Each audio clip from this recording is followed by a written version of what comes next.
Welcome to Pet Food Forum, the global event for the pet food industry.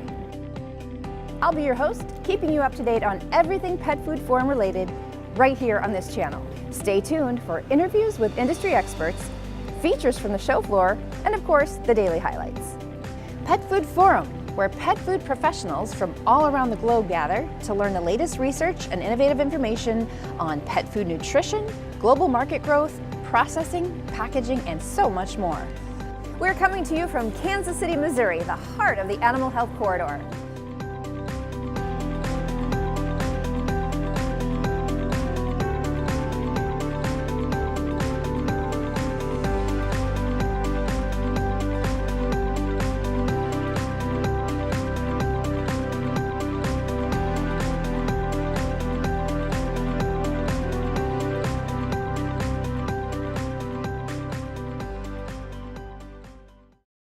Today's an exciting day, so here are a few of the upcoming events you don't want to miss.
Hi there, I'm Kristen Levine, host of Pet Food Forum TV, and right now we are joined by Dr. Greg Aldridge. You're the Research Associate Professor and Coordinator of the Pet Food Program here at Kansas State University. Yes, ma'am, here at K-State.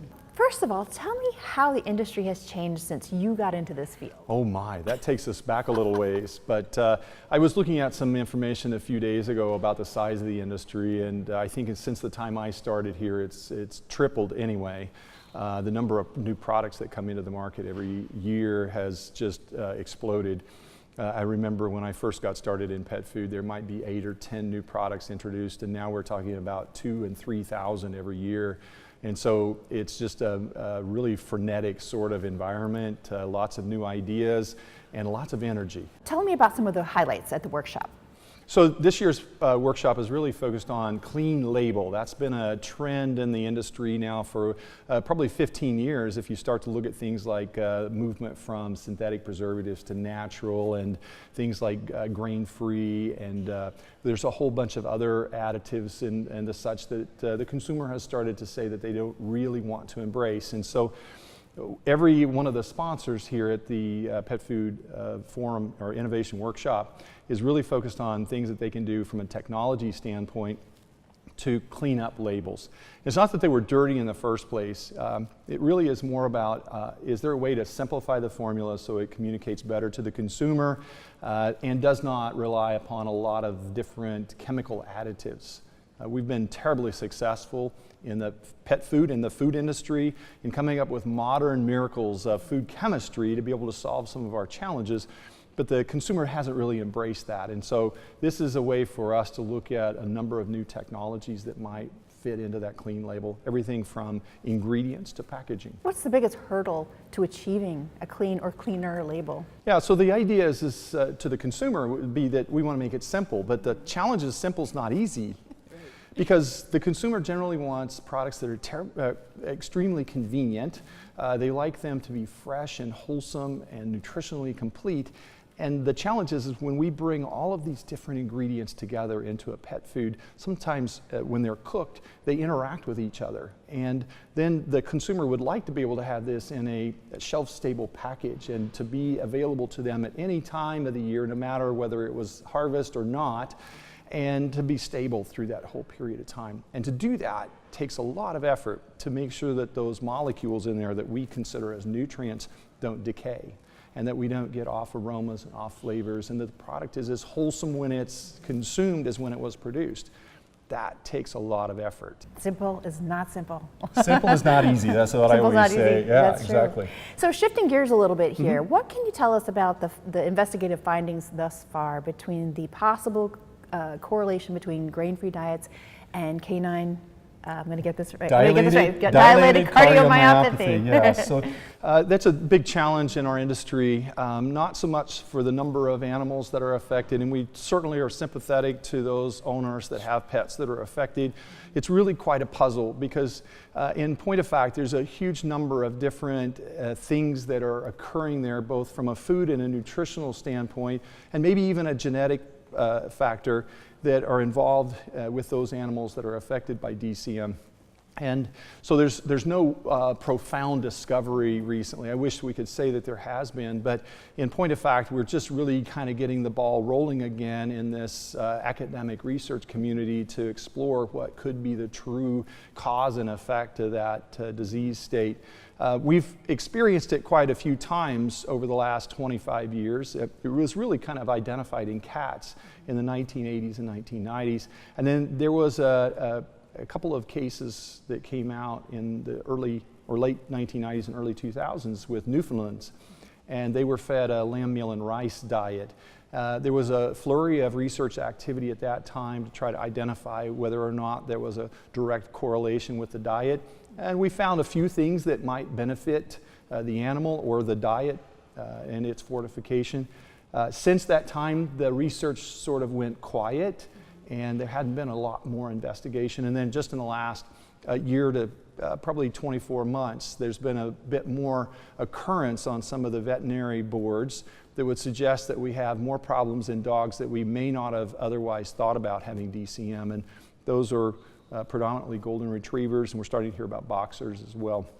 And so we're really quite puzzled in the foods and nutrition area. We're trying to figure out whether or not the ingredients that have been identified as a potential link, and it's very much that the veterinary community has identified these animals with the disease, and they've done a diet history with the owners to find out what foods they were on, and by virtue of just understanding what's in the packaging and the label, tried to relate that to the disease state. For anybody that's in this work that wants to look at it from a cause and effect rather than more of an epidemiological perspective, we're really struggling to connect those two dots. Sure. We can come up with some plausible explanations, but we really haven't made that firm connection yet, and we hope to do that soon. So is it too soon to know what this means for grain-free going forward? Yeah, so it probably is too soon. There have been a number of companies that produce a grain-free diet, and they have indicated to me in private conversations that their sales are a little softer, but still and yet I go to some of the trade shows, the retail trade shows, and we're still seeing a pretty substantial introduction of grain-free products. And so clearly the consumer hasn't shied away completely from those diets. I don't think it will stop the growth of that category, although it may be hitting a plateau anyway. Right. But it does give us an opportunity to look at some other ingredients. It may be partly not the grains or the legumes and potatoes that we're worried about. It may be the protein meals in those diets. And so we still have to unravel that whole picture. Right. It's going to take a little time. Yeah. Bottom line is, I don't think it's going to change the view of the market in any time soon.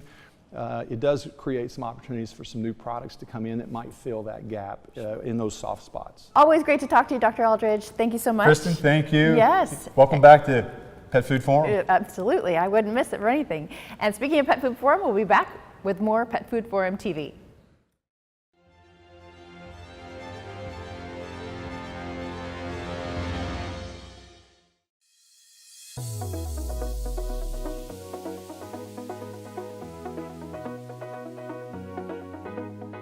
This is a must-see event for the industry.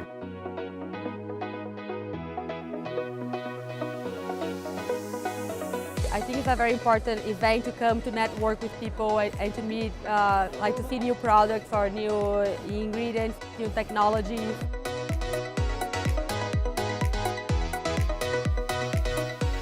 I've been to other conferences before, but I feel that Pet Food Forum is very intimate.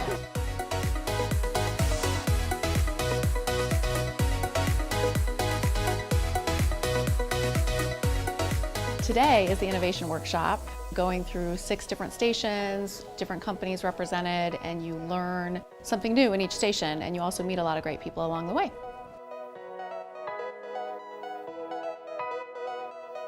This is a great opportunity for us as students to show our work both to academia and the industry. And I think it's a great opportunity to talk with people, make connections, and open the doors for job opportunities. I just walk around and I see our customers, and it is the place to see everyone in this industry.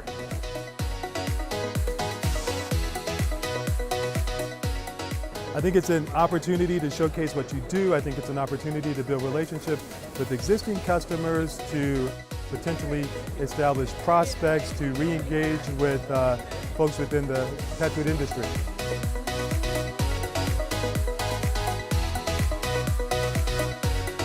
It doesn't stop at the end of this show. It's all networking, and if you want to be in this industry, it's the place to be. Known as the barbecue capital of the world and for its live jazz, Kansas City is a gracious and historic blend of cultures, arts, and professional sports teams, and it also features vibrant restaurants, hotels, shops, and art galleries.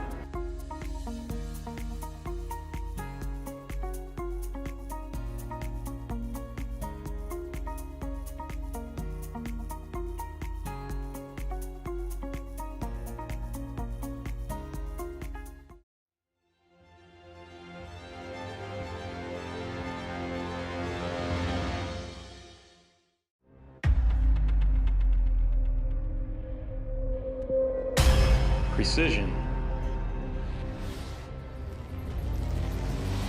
It defines everything we do.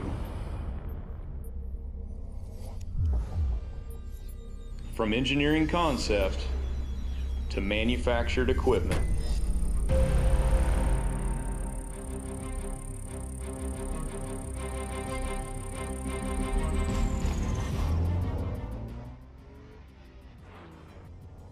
We bring this all together to produce state-of-the-art extrusion platforms.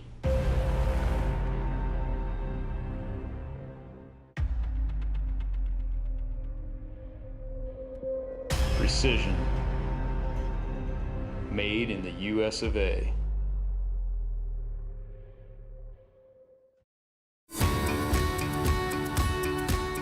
As a nutrition-focused company, Trow Nutrition provides the safest, highest quality blends and ingredients to the pet food industry, giving pets a healthier, happier life. Our ingredients and exclusive brands meet or exceed our customer standards. Trusted, safe, focused, Premium. Are you ready to take your pet food to the next level? Contact Trow Nutrition today at 800-365-1357 or email so we can start reviewing your formulas together.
Hi, and welcome back to Pet Food Forum TV. I'm your host, Kristen Levine, and I'm joined by Dr. Karen Wiedekind of Novus International. Welcome. Well, thank you for asking me to be here. Of course, of course. You have an incredible history in this industry, extensive experience in animal nutrition.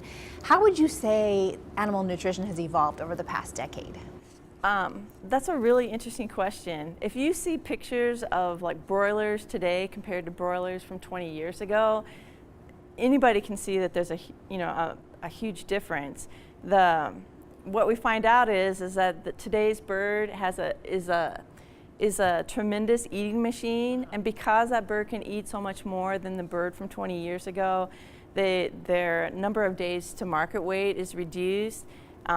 Their feed consumption or feed efficiency is greatly improved, so the amount of feed needed for each pound of gain has increased tremendously. So they grow faster, they go to market weight quicker, and they have bigger breasts and bigger carcass yield, which is really important today when you think about how there's a population explosion and there's a lot of concern about how we're going to feed the growing population.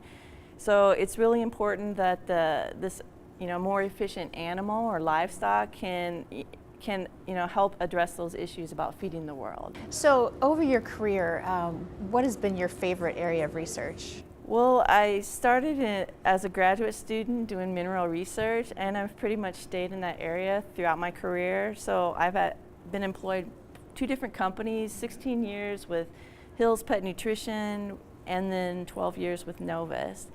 And one of the things that's important about minerals is, we just talked about fast growth, and these livestock animals can grow so fast that sometimes the skeleton doesn't keep up and support all of the muscle and the carcass that the animal produces.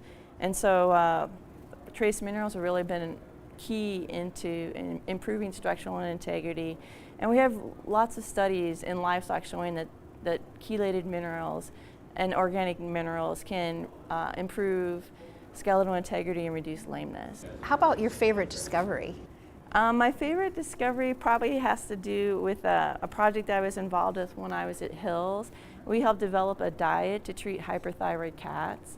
And what's interesting about that disease is a veterinarian will tell you that if your cat lives long enough, they're going to get this disease.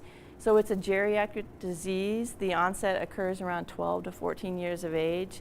And what's interesting about that is that oftentimes when you're a geriatric animal, you're going to have concurrent diseases. And so one of the things this diet does is it can concurrently treat renal disease and cardiomyopathies in addition to treating the hyperthyroid disease. And if you think about the other modalities, which would be like surgery or drugs or radioiodine therapy, they really only treat one aspect of the disease, so they can't treat multiple things at the same time. So what if there was one ingredient you could see integrated into commercial pet food, what would that be? Actually, the one that I'm most excited about that I'm going to talk about tomorrow is chelated trace minerals. And the reason I say that is, in the case of livestock, there's a real need because we've pushed those animals to grow so fast, and lameness is a big issue. So it's common in dairy, it's common in broilers, it's common in swine, and it's even common in pets, dogs, cats, horses.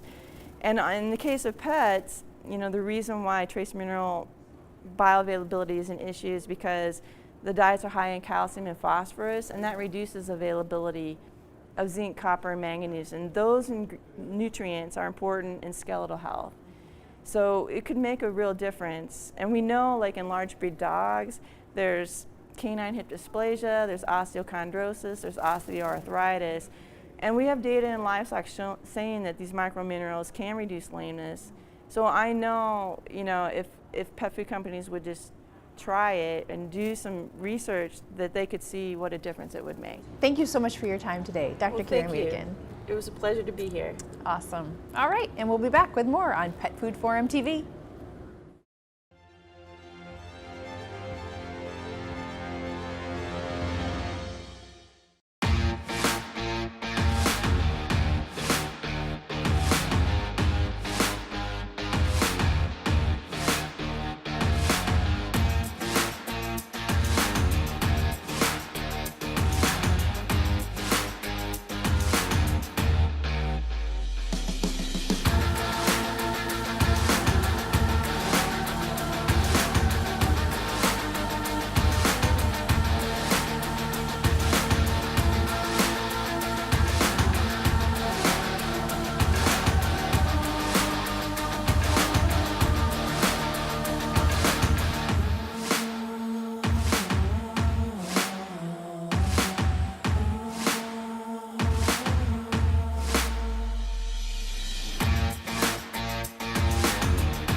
There's one thing I believe in, and that's our ability to adapt to our environment, to transform in order to survive.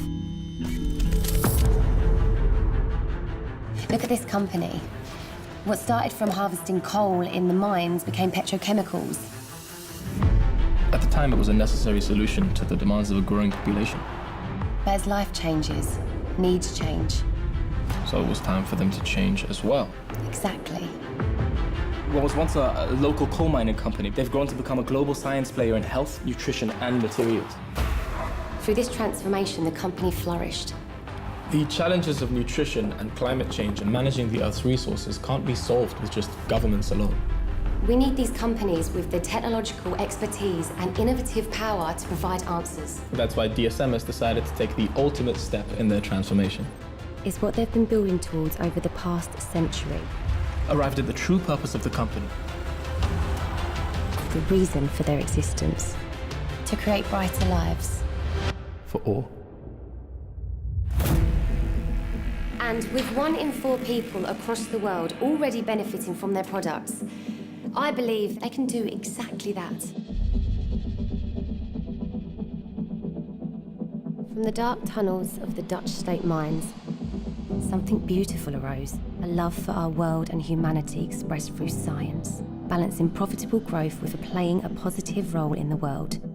Using bright science to create solutions for people today and generations to come. Healthy living, a stable climate, and a bio-based circular economy for all. I believe it's possible.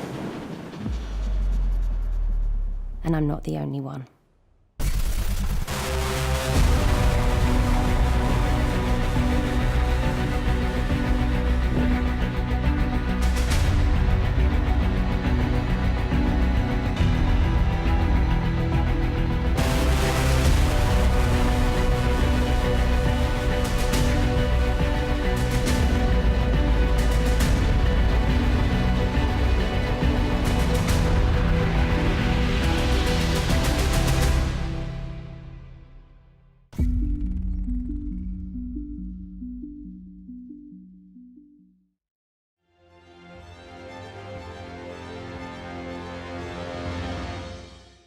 Today's an exciting day, so here are a few of the upcoming events you don't want to miss.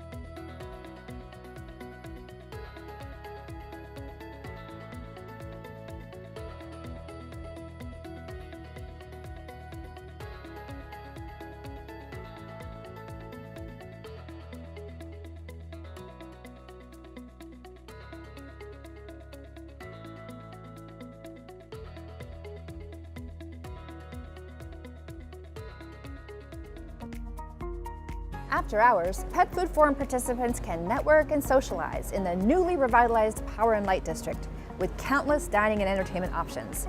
It's just a few blocks away from the convention center.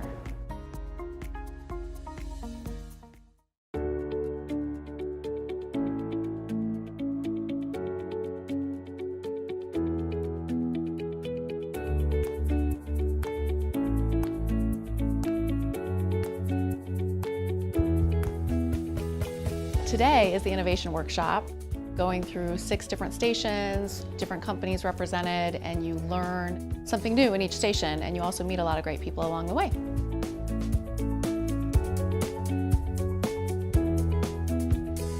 When you're not involved exactly in the formulation of a product, you really don't have a good focus on how it gets to be in the package. And I think that's what this is doing. It's giving us a good idea of where it starts and how it gets to the final result.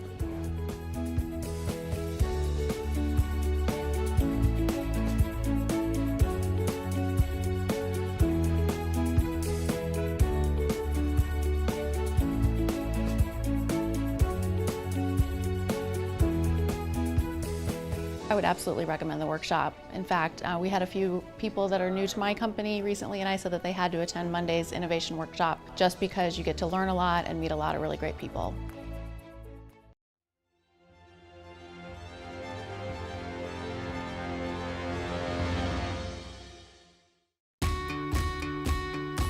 As a nutrition-focused company, Trout Nutrition provides the safest, highest quality blends and ingredients to the pet food industry, giving pets a healthier, happier life. Our ingredients and exclusive brands meet or exceed our customer standards. At Trout Nutrition, we provide highly concentrated premixes that contain essential nutrients to the animal. Our quality programs are in place to protect the nutritional integrity of the customer's brand.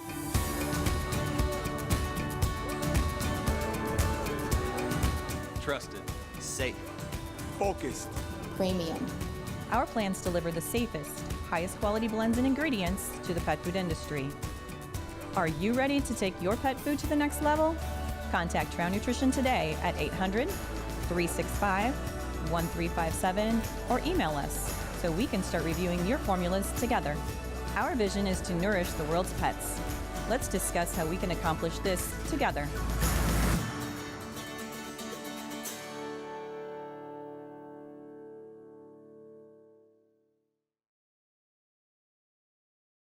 In this edition of the Extrude Technician, we focus on limited ingredient diets, or LIDs if you will. From an operator standpoint, what can these diets do? They can challenge you to make a good, sustainable pellet. If you want, stop by the booth. We can talk about the challenges that these diets pose.